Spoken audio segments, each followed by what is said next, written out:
আজকে সকাল থেকে ব্লগটা শুরু করতে পারিনি, বিকেল থেকে ব্লগটা শুরু করে দিলাম। আজকে তো রথ, শুভ রথযাত্রায় সবাইকে। আজকে কিন্তু আমি অনেক জামা কাপড় কেচেছি, আর আজকে একটু তাড়াতাড়ি জামা কাপড়গুলো তুলে নিলাম। আজকে তো রথ, আর একটু পরে না রথ দেখতে যাব। আগে তো আমাদের বাড়ির রাস্তা দিয়ে রথ যেত, বাড়ির দরজা খুলেই রথের দড়ি টানতে পারতাম, কিন্তু 2 বছর ধরে আমাদের বাড়ির রাস্তা দিয়ে আর রথ যায় না। সেই জন্য তাড়াতাড়ি করে আমি জামা কাপড় তুলে নিচ্ছি। এখন যা মেঘের অবস্থা, কখনো রোদ উঠছে, কখনো আবার বৃষ্টি নেমে আসছে, আর জামা কাপড়গুলো শুকিয়ে গেছে। তো ভাবলাম জামা কাপড়গুলো তুলে গুছিয়ে রেখে তারপর যাব রথ দেখতে। সেই জন্য তাড়াতাড়ি করে জামা কাপড়গুলো তুলে নিচ্ছি। এদিকে তো আমি জামা কাপড় তুলছি, তোমরা দেখতে পাচ্ছ, আর আমার সোনামা কিন্তু আমার সঙ্গে অনেক কাজ করছে। হাতে কাপড় তুলে নিয়ে দেখো এদিক ওদিক দৌড়াদৌড়ি করছে, আর দেখছে যে সব জামা কাপড় তোলা হয়েছে কিনা। আমার সোনামা কিন্তু আমার সঙ্গে অনেক কাজ করে, আর সোনামার কাজ দেখে আমার এত হাসি পাচ্ছে। আমার হাতে যেহেতু জামা কাপড় আছে, আর দেখো ওকেও নাকি জামা কাপড় হাতে নিতে হবে, ওই কিন্তু নিয়ে নিল। আর সোনামা আছে তাড়াতাড়ি ঘুম থেকে উঠে গেছে। সোনামা ঘুম থেকে ওঠার আগে আমি জামা কাপড় তুলে নিই, কিন্তু কি করব, সব দিন তার সমান ঘুমাই না। আজকে তাড়াতাড়ি উঠে গেছে, তো জামা কাপড়গুলো গুছিয়ে রথ দেখতে বেরিয়ে যাব। তোমাদেরকে তো বললাম যে জামা কাপড়গুলো গুছিয়ে রথ দেখতে চলে যাব, আর চলে এসেছি রথের এখানে। আর দেখো রথের এখানে কত ভিড়। রথটা কিন্তু এখানেই থাকে, আর এখান থেকে দড়ি টেনে রথটাকে নিয়ে যাওয়া হয়। আর রথটা কিন্তু খুব সুন্দর করে সাজানো হয়েছে। তো ভাবলাম প্রথমে আগে রথটা তোমাদেরকে দেখিয়ে দিই। আর দেখেছো কত ভিড়, অনেক কষ্ট করে কিন্তু আমি ভিডিও করলাম। ভিড়ের মধ্যে না এই ধাক্কা মারছে, ওই ধাক্কা মারছে। তো চলো এখন রথের দড়ি টেনে যাবো আমরা সবাই, সেটাও কিন্তু তোমাদেরকে আমি দেখাবো।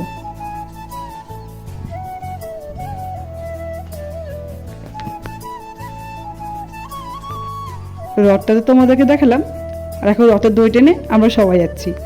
আমার সোনামা, মোনালিমা দুজনে কিন্তু রথের দড়ি টেনেছে, কিন্তু তোমাদেরকে দেখাতে পারিনি, এত ভিড়।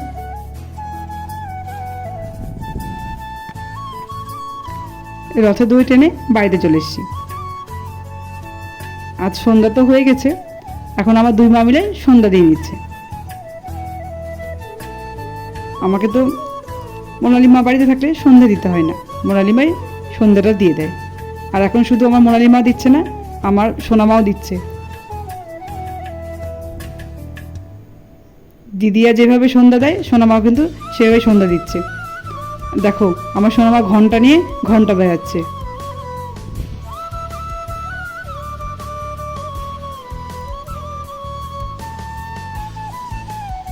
আর আমার 2 মায়ের সন্ধ্যা দেওয়া হয়ে গেলে তারপর আমরা রথের মেলা যাব, আর সেটা তোমাদেরকে দেখাবো। আর আমার মোনালিমায় তো সন্ধ্যা দেওয়া হয়ে গেল, এখন আমার মোনালিমা শাকটা বাজিয়ে নিচ্ছে। আর আমার সোনামাকে দেখো, আমার 2 মায়ের তো সন্ধ্যা দেওয়া হয়ে গেল। তোমাদেরকে তো বললাম সন্ধ্যা দেওয়া হয়ে গেলে আমরা সবাই মিলে রথের মেলায় যাব। আমরা কিন্তু সবাই রেডি হয়ে গেছি, আর এখন আমি আমার সোনামাকে রেডি করে দিচ্ছি। সোনামা সব জায়গায় ঘুরতে যেতে চাইবে, কিন্তু রেডি হওয়ার সময় আমাকে খুব বিরক্ত করবে। আর দেখো পাউডার তো ফেলে দিয়েছে, আর পাউডারটা হাতে নিয়ে আমাকে মাখিয়ে দিচ্ছে। আমি যেভাবে সোনামাকে পাউডার মাখিয়ে দিই, সোনামা কিন্তু আমাকে সেভাবে পাউডারটা মাখিয়ে দিচ্ছে। আর এখন আমি সোনামাকে রেডি করে দিচ্ছি। সোনামা রেডি হয়ে গেলে আমরা সবাই মিলে মেলায় যাব।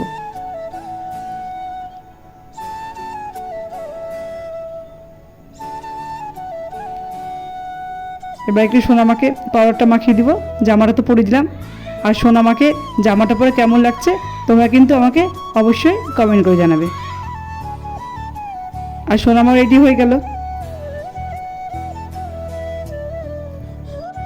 তোমাদেরকে তো বললাম যে মেলায় যাব, আর চলে এলাম মেলায়। প্রথমে তোমাদেরকে আমি মন্দিরটা ভালো করে দেখাচ্ছি। এই মন্দিরটার ভিতরেই মেলা বসেছে। মন্দিরের ভিতরেটা তোমাদেরকে আমি দেখাতে পারলাম না, তো এরপরে যেদিন মন্দির আসবো সেদিন অবশ্যই দেখাবো। মন্দিরের বাইরেটা যেমন সুন্দর, ভিতরটাও কিন্তু খুব সুন্দর। আর ঠাকুরও কিন্তু তোমাদেরকে আমি দেখাতে পারলাম না। এরপরে যেদিন মন্দিরে ঘুরতে আসবো সেদিন তোমাদেরকে মন্দিরটা দেখাবো। আর মন্দিরটা কিন্তু অনেক বড়। মন্দিরটা তোমাদেরকে দেখালাম, এবার মেলা দেখাবো। মন্দিরের ভিতরেই মেলা বসেছে, তোমাদেরকে তো বললাম। আর মেলাতে কিন্তু অনেক ভিড় আর অনেক দোকান বসেছে। আজকে কিন্তু খুব গরম পড়েছে। সকাল থেকেই ভাবলাম যে এত গরম পড়েছে বৃষ্টি হবে, কিন্তু বৃষ্টির দেখা নেই। আর প্রচণ্ড গরম পড়েছে। কয়েকদিন বৃষ্টি হলো, গরমটা কম ছিল। আজকে আবার খুব গরম পড়েছে, গরমে ভালো লাগছে না। আর আমার সোনা আম্মা পাপার কোলে বসে আছে, বসে শুধু হাত দিয়ে দেখাচ্ছে এটা নিব ওটা নিব। গরমে মনে হচ্ছে কখন বাড়ি যাব, বেশিক্ষণ মেলায় থাকবো না, বাড়ি চলে যাব। খুব গরম লাগছে, গরমে একদম ভালো লাগছে না। একটু মেলায় থেকে তারপর বাড়ি চলে যাব।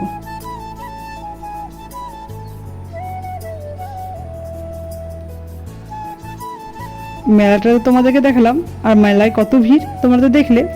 এবার চলে এলাম সবাই মিলে ফুচকার দোকানে ফুচকা খেতে।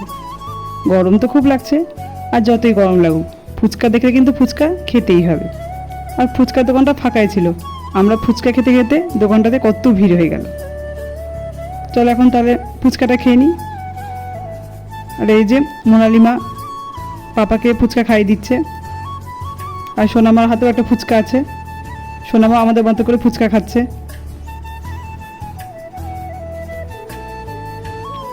ফুচকা তো খাওয়া হয়ে গেল, এবার চলে এলাম পাঁপড়ের দোকানে।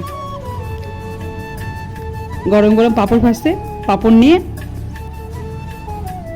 পাঁপড় খাবো। পাঁপড় তো নেওয়া হয়ে গেল, আর এবার বাদাম নিব। বাদাম নিয়ে বাড়ি চলে যাব।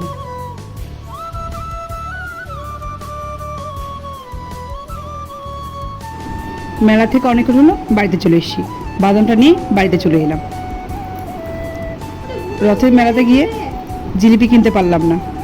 আর রথের মেলার দিন জিলিপি খাবো না, তাই কখনো হয় বলো? সেই জন্য সোনা আমার পাপা আমাদের বাড়িতে রেখে আবার মেলায় গেল জিলিপি কিনতে। জিলিপির দোকানে এত ভিড়, আমার সোনা মা আর থাকছে না, সেই জন্য বাড়িতে চলে এলাম।